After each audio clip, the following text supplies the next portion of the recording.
honored to participate in the Indian Women's Network, along with the Honorable Governor, Sundarajan, and the distinguished panelists here today. And so what I will do is even though you have these statistics, and they're worldwide, among CEOs of companies worldwide that made up the Fortune 500 list in 2018, only 5% were women.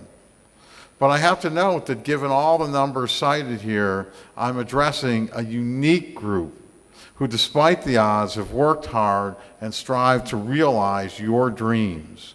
You are leaders and role models for India's women. So for this, I congratulate you, and I encourage you to keep striving. And I hope that you are or are considering being mentors to other aspiring women and men in India. And then going back to the figures that were cited, in a 2015 McKinsey Global Institute report indicates that around the world, women average 40% of the workforce and generate 37% of GDP. But in India, as was cited, women represent just 24% of the workforce, generating only 17% of GDP. The good news is there's tremendous room for improvement, because that same report estimates that India can boost its GDP by 60% if it focuses on gender issues, invests in women, and provides them with equal opportunities in areas of education, health, employability, and entrepreneurship. Given India's increasing importance in the global economy, achieving greater gender balance in the workforce will support stability and prosperity in India and around the world. More than 5 million Indian women graduate from colleges and universities each year. However, the existing pool of jobs in India may not be able to absorb them all. This is where new businesses and entrepreneurship, such as yours, come in. Market-based approaches, incentives, and the creation of ecosystems that enable women to succeed are essential in promoting women's economic empowerment. As an historical and strategic partner to India, the United States government is committed to working with India across a variety of issues. And these issues include our commitment to promote women's entrepreneurship as a means to bolster global economic prosperity. We are driving a range of different efforts in this regard. For example, together with the government of India, we hosted the Global Entrepreneurship Summit in Hyderabad in November 2017.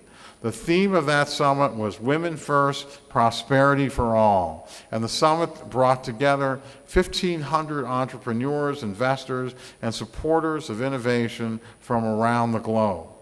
Our Department of Commerce is also highlighting women entrepreneurs and innovators. And as such, I'd like to take a few minutes to mention our investment promotion initiative, Select USA. Select USA provides a range of services for companies seeking to enter or expand in the U.S. market.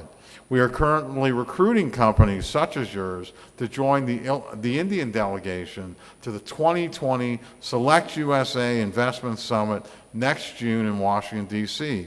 The summit will connect global business leaders with U.S. state economic development organizations and facilitate foreign direct investment in the United States. I encourage you to be in touch with the head of our commercial service office in Hyderabad to find out more about this summit. For those who worry that culture will come before gender, in country after country, we've seen cultural norms that used to exist overcome. For instance, in Japan, in Bangladesh, and in Vietnam. Bangladesh, a 50% increase in women working in the clothing manufacturing center. In Vietnam, 75% of women work. And so, I'll get to the end of my remarks and make it a little more personal, because I think that I'm very fortunate to have been participating in 2 female events, female-centric events, in 2 consecutive days. First of all, I participated, and I had the honor of doing so yesterday with additional Commissioner Goel at the She Teams event.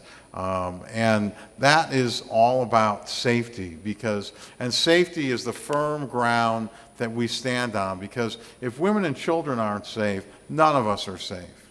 And so safety is the floor, and that's an essential floor. Today we're talking about the ceiling, and we're talking about opportunity. And that opportunity should be extended equally to everybody. And finally, I'd like to really extend my gratitude, because in my 25-year career in the State Department, I've had 4 female mentors who have been immensely influential in my career and in my life, and they include the former U.S. Ambassador to India, Nancy Powell. So without these women, I would certainly lack a great deal of wisdom, empathy, foresight that I would not have if they were not in the workforce, if they were not in positions to mentor. So I think we've talked about unconscious bias, and we have to ensure that in order to have the wisest leadership, we have the broadest representation of people, and especially women. So with that, I want to thank you very much for hosting me with this distinguished group in the Indian Women's Network. Thank you.